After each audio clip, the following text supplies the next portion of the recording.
Many of us have heard the story of Adam and Eve getting kicked out of the Garden of Eden. So first it starts with some simple trees. And out of the ground made Jehovah God to grow every tree that is pleasant to the sight and good for food, the tree of life also in the midst of the garden, and the tree of the knowledge of good and evil. From Genesis 2:8-9. Now, why did they get kicked out again? And the Lord God commanded the man, "You are free to eat from any tree in the garden, but you must not eat from the tree of the knowledge of good and evil, for when you eat from it, you will surely die." Okay, because they ate the fruit from the tree of good and evil, they get kicked out of this paradise. Seems pretty harsh punishment, taking a bite out of an apple. But let's look a little further into the story. One of the most interesting facts about the story is the name of the tree.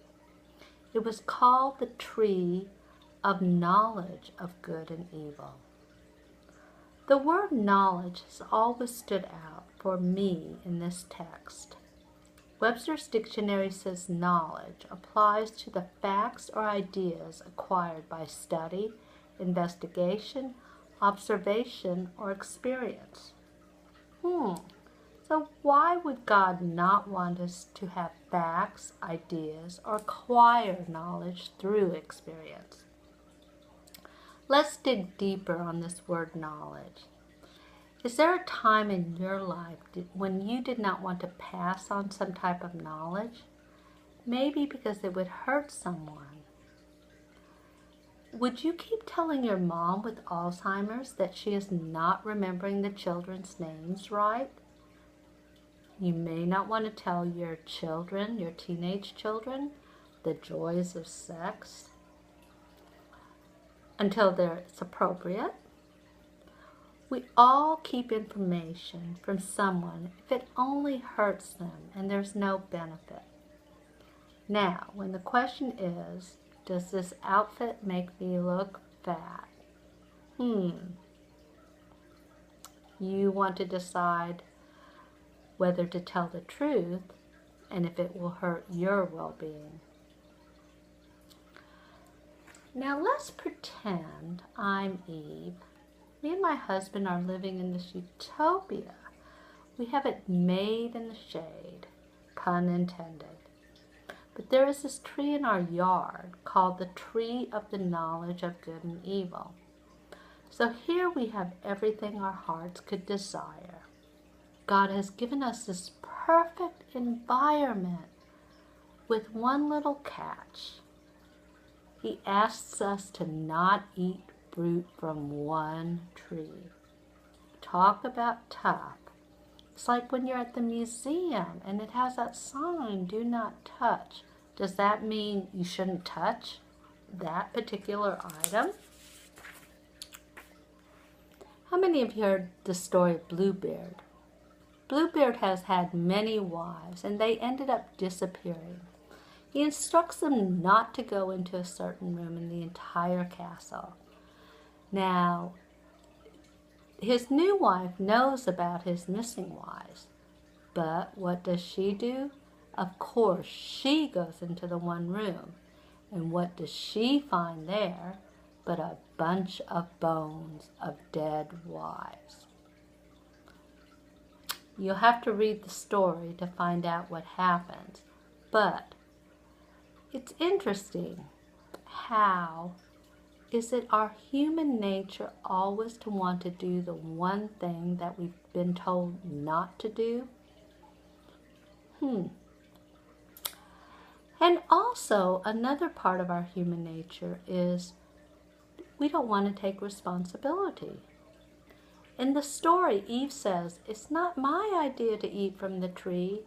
That serpent convinced me." From Genesis 3:1. Now the serpent was more crafty than any of the wild animals the Lord God had made. He said to the woman, "Did God really say you must not eat from any tree in the garden?"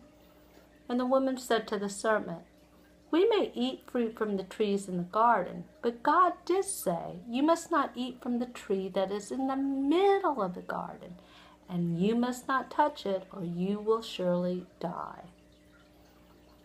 So how many times do we know our highest good, but we do something different? Metaphysically, the serpent is our sense consciousness, not our God Christ-like consciousness. And in Genesis 4, the serpent says, "You will not certainly die." For God knows that when you eat from it, your eyes will be open and you will be like God, knowing good and evil. Here, Eve knows what she should do, but she's going to believe that serpent. We know truths such as our wholeness, abundance, and oneness, but we still go into that sense consciousness of worry. So this serpent has Eve thinking, maybe this crafty animal is right. When the woman saw that the fruit of the tree was good for food and pleasing to the eye, and also desirable for gaining wisdom, she took some and ate it. She also gave some to her husband, who was with her, and he ate it. And you know the rest of the story. Now, I'm going to explain to you what I think this story is about. Adam and Eve were like children, and they were in heaven, the Garden of Eden. And they were innocent. So in Matthew 19:14, Jesus said, "Let the little children come to me, and do not hinder them, for the kingdom of heaven belongs to such as these." Adam and Eve knew no evil. Would you ever introduce evil to a child? In unity, when we say evil, it means that when we do things that separate us from God.